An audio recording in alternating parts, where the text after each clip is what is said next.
Okay, it's day 72. Here's your proximity analysis for the first version of the day. Here's where Imran owned 3 Pheasant Run Court here out in Sterling, Virginia. This is the place where I think was the Cassandra Operations Center. This is 46930. This is where the raid was. The Sean Duncan character was arrested. It's a very shaky story with the Sean Duncan character. We have evidence as of last month saying that there was a Muslim guy living there with a white woman. It wasn't Sean Duncan, so the current story with the FBI is that person was living there 4 months. We'll have to drill down on those inconsistencies. But if you go just over here to 1200 Leesburg, that's where the person that's been linked, that's the Laher, L-A-H-E-R person, kind of the genius programmer from P-Tech, which is short for Pakistani technology. That's where Sean here, Sean Duncan, said he was radicalized by this Laher guy, this Laher guy. So you can see how close they are. If you look over here, this is a 5-bedroom, 3-bathroom kind of condo. Very nice place, very hidden kind of entry, etc. Kind of a McLean type operation, it looks like there. And we'll have more on Laher and so forth. Now here is where Imran down here near Dulles Airport is here. This is the 2150 Astoria Circle. This is where the Dulles Green condos are. So if someone is coming in or coming out of Dulles, this is very convenient to drop them right here. If you have a bride for a Middle Eastern sheikh, might be good to have them right there. They can just kind of get on the plane and leave. We don't really know, but we'll have to do more research. But for some reason, Imran wasn't paying his rent here, and so much so that he had to be taken to court. Now, if you know the history of P-Tech, it goes all the way back, unfortunately, to 9/11, and P-Tech was kind of this funnel for keeping projects away from the eyes of the American people. P-Tech was this plan to bring in programmers from Pakistan, sound familiar, to run treasury projects, no-bid treasury projects through here, especially for DHS, DHS being kind of the U.S. arm of the CIA.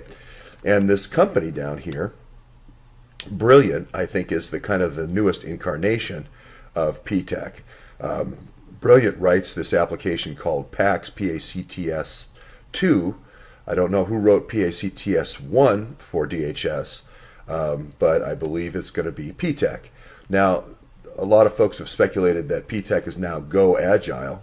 They've changed the name because of the 9/11 connotations and connections to P-Tech. But I think the function is very much the same. Keep this away from the eyes of the American people. You can kind of hide it in plain sight, but why is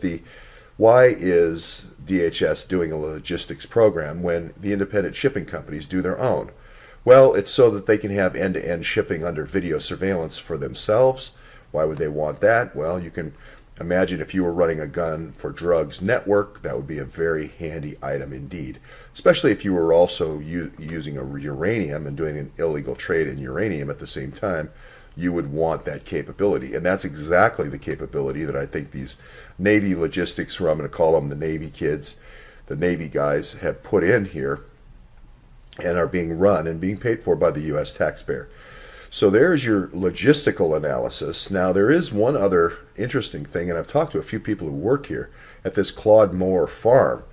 This Center for Cassandra, this Cassandra Center that I'm going to call it right here, if you zoom in, is really close to this Claude Moore Park, which is a place where you go and learn. You take your kids on the weekend and you learn about the colonial days. It's actually pre 1776 kind of colonial days at this Claude Moore Park. I think it's over this way a little bit. Claude Moore Park, yeah, over here, right here, Claude Moore Park.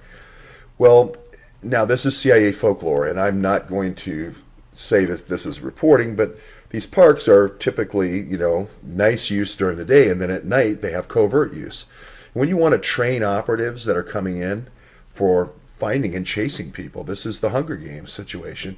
You use places like this that are National Park Service places. I'll just click on it here. Excuse me. Very beautiful. I've talked to people who work there. And you run at night. You have to teach people how to use infrared, how to use the different, systems and so forth. And then you feed that system back into the programmers and say, okay, here's where we could do better. This person who was just wearing, now this, if you believe Kay Griggs, she was out there nude with just a pair of tennis shoes. And the reward for these guys, they want to give them that blood scent for hunting. The reward is rape of the women they catch. Now that's Kay Griggs, so if you believe her, that's fine. If you don't, that's fine. But the idea of chasing someone or chasing people that are leaving in a situation is the hot pursuit idea is something that is trained for, and you do use satellite, you do use reconnoitering, you do use mapping skills, you use infrared sensors, you use different teams and communication for finding people at night. So that's just a little CIA folklore with Claude Moore Park.